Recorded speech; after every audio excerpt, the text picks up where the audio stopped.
Dans ce tuto, je vous montre comment appliquer exactement la couleur Pantone de l'année à cet objet qui est orange. On se retrouve juste après l'intro.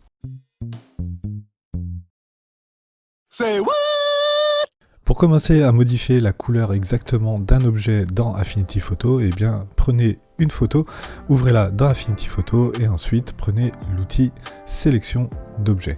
Avec cet outil, vous allez pouvoir sélectionner des parties de l'objet. Donc ici, si vous cliquez votre curseur sur le sujet de la photo, vous allez voir qu'il va sélectionner la photo, le sujet en entier.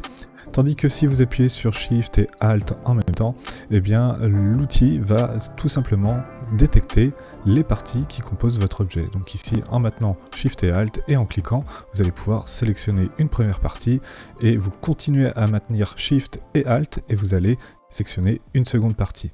Ici, si la sélection est mal effectuée, c'est ce qu'on voit ici en zoomant, eh bien vous pouvez refaire cette opération en maintenant Shift et Alt et en cliquant pour pouvoir sélectionner la partie d'objet correctement. Maintenant, vous allez pouvoir importer l'échantillon de couleur que vous souhaitez utiliser pour modifier la couleur de cet objet.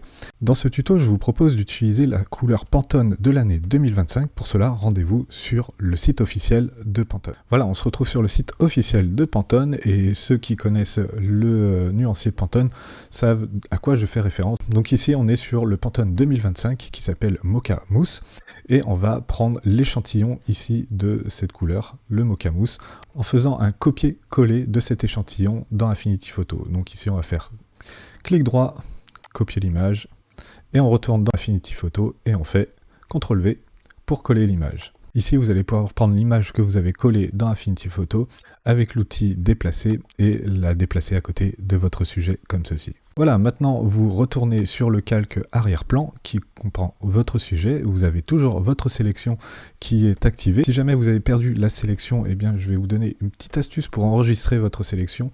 Ici, vous allez dans sélectionner et vous allez cliquer sur enregistrer la sélection comme canal de réserve. Et là, si jamais vous avez perdu votre sélection, vous allez pouvoir la retrouver dans les canaux, juste ici, en sélection de pixels. Ok, maintenant sur votre calque arrière-plan, vous allez appliquer un calque de réglage. Pour cela, vous allez dans le panneau calque, vous cliquez sur réglage et on va utiliser le calque de réglage courbe de transfert et de dégradé. Ici, comme vous pouvez le voir, le calque est composé de 3 couleurs. Une couleur chaude, une couleur moyenne et une couleur froide. Ces 3 couleurs, vous allez pouvoir les remplacer directement avec la nuance que vous venez d'importer dans Affinity Photo, qui est ici le Pantone Mocha Mousse. Pour capturer cette nuance, vous allez utiliser le sélecteur de couleurs et vous allez cliquer et glisser pour mettre la nuance.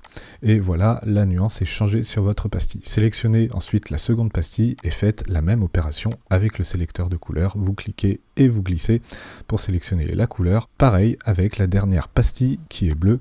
Vous allez sur le sélecteur de couleurs, vous cliquez, maintenez votre clic, vous glissez et vous prenez la nuance.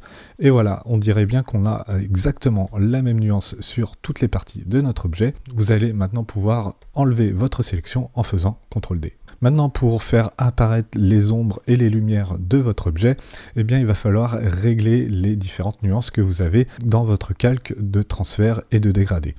Pour cela, vous allez aller sur la première nuance, vous allez cliquer sur la vignette de couleur et vous allez choisir le curseur TSL dans la liste déroulante. Avec ce curseur-là, vous allez pouvoir jouer sur la luminosité de votre teinte.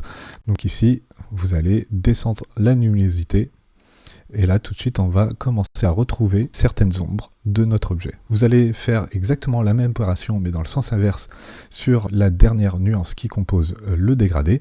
Donc ici, vous sélectionnez la dernière pastille, ensuite vous cliquez sur la pastille de couleur pour la changer, et là, vous augmentez un petit peu plus la luminosité. Ok, maintenant, vous allez pouvoir faire un zoom sur votre objet et voir si la couleur correspond à votre objet. Donc là, vu qu'on a un motif, on peut se permettre soit de choisir la couleur de fond, soit la couleur de motif pour correspondre exactement à notre couleur.